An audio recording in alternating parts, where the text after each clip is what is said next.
All right, guys, welcome to the 2011 Road to Olympia series. Jay Cutler here at Gold's Gym Flamingo, Las Vegas. 4-time Mr. Olympia, going on 5-time. We're here to do some back training today, so come on in, let's check it out, and you're gonna see how we're gonna back up our 5th title at the Mr. Olympia this year in 2011. Let's go.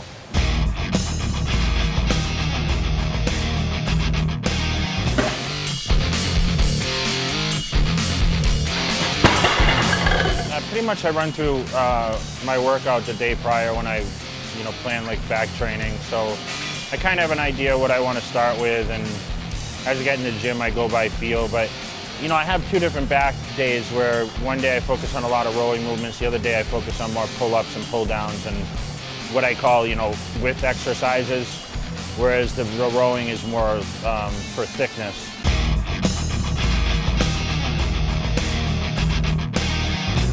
I usually start with, a reverse pull-down movement always, and stretch the lats.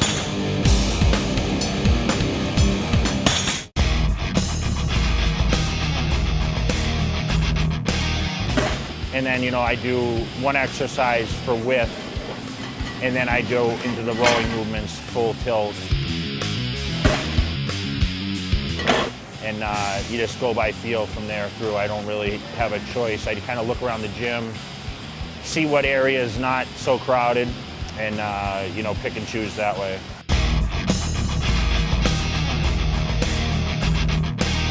I don't necessarily call my first sets the warm-up sets because I'm already warm when I get in the gym. I live in Las Vegas, summertime here.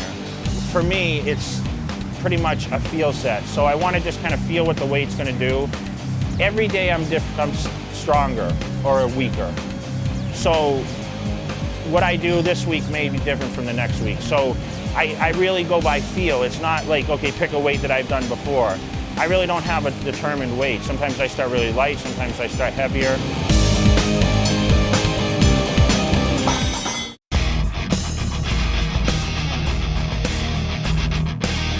My rep range is 8 to 12 repetitions always. I don't do much less than 8.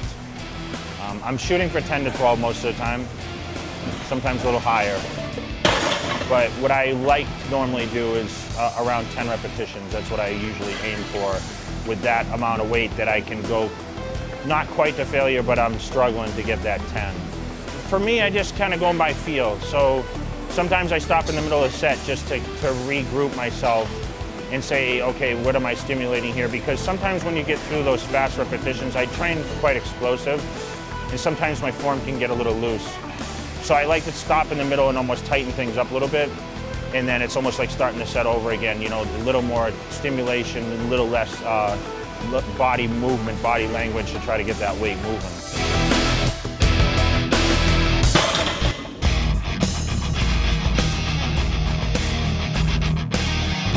Training for so long, there's so many things you can do for your back. I do a lot of different angles. I stimulate different areas of the back with every angle that I usually use. So back and legs are my hardest training body parts. Obviously the biggest body parts too. So I do focus on, hitting those areas twice a week a lot of times.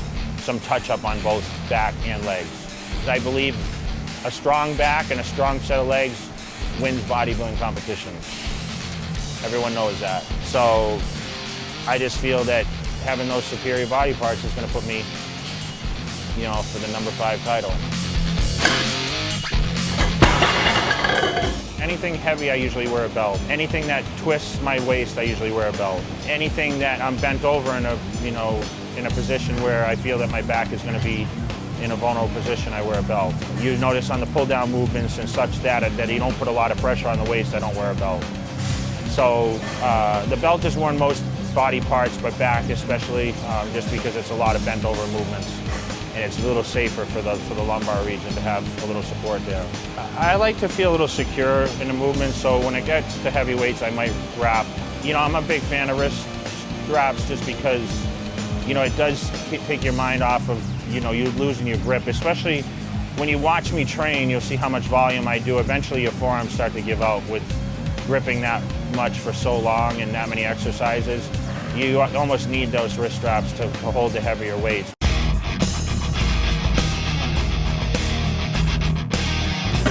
what I like to do is a lot of back movements. If you really watch my hand position, if you reviewed the tapes, a lot of my movements is just hooked bars. So if I'm doing like bent rows, seated cable rows, one-arm dumbbell rows, you'll notice that it's never a solid hand grip on like a dumbbell or a bar or anything like that, barbell.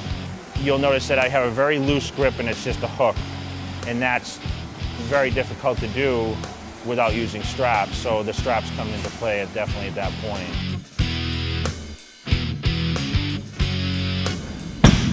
Yeah, I mean, the rest period, I don't really like to take a lot of time unless I'm training extremely heavy. If I'm doing walking lunges for legs, or if I'm doing heavy squats, I might take 2-3 minutes. For me, I think, training with that, keep that intensity up. The 1 minute rest time is, 45 to 60 seconds seems to be sufficient, enough to catch my breath.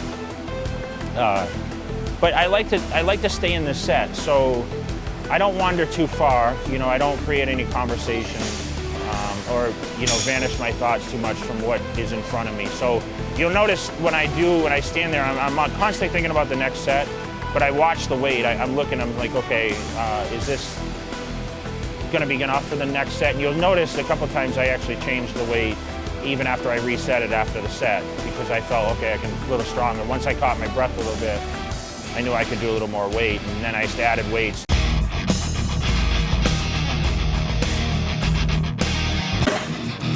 It's kind of, going by feel and, just keeping myself in the set. I just try to keep my mind not too focused on anything else other than what's going on the next set.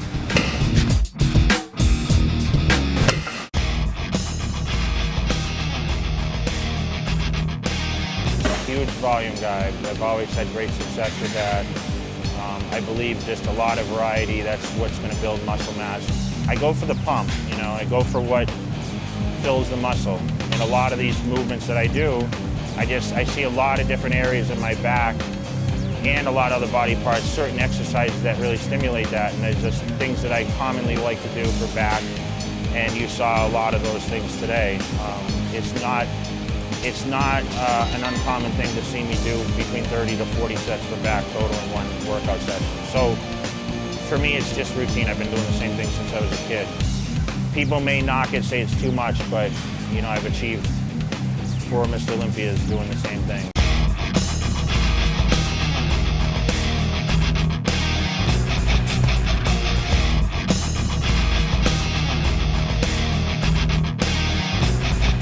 Supplements obviously are very, very handy for me, especially when I'm trying to burn down body fat and of course recoup a lot of nutrients that are lost through all the training. So specifically pre-contest, before I do my cardiovascular, I'm always using a fat burner such as Hydroxy Cut Hardcore. I'm using a lot of branched chain aminos. So MuscleTech's new amino product is great for obviously recovering after. This is what I took after my workout today before I do my cardiovascular. Recovery for like glutamine products, sometimes such products such as like a Cell-Tech or Intravol while you're training to help keep the muscles full, keep the muscles active during your training when you're really depleted, when I get really down. I have some high carb days that I'm still able to use those kind of supplements, which a lot of bodybuilders don't get to use. It's going well and I feel very, very strong going into this competition. I'd have to say I turn 38 actually tomorrow. I feel the best I've felt in my career at this point, which is pretty amazing because 38 is considered old to a lot of people, but I think in bodybuilding age, it's a fresh age. Don't count the old man out. All right, you guys seen how the back training's done? We're going for 5 times, remember that. So you guys saw the intensity, you saw the volume, you saw how it's done to be Mr. Olympia, okay? Phil Heath, I hope you're watching, by the way, because this is how it's done here in Las Vegas, and that title is staying in Las Vegas. So we'll see you guys next time. If you guys want to check out more information, check out MuscleTech.com, bodybuilding.com. Here we are, 4-time Mr. Olympia, Jay Cutler, 2011 Mr. Olympia. I will be the one. So we'll see you guys there.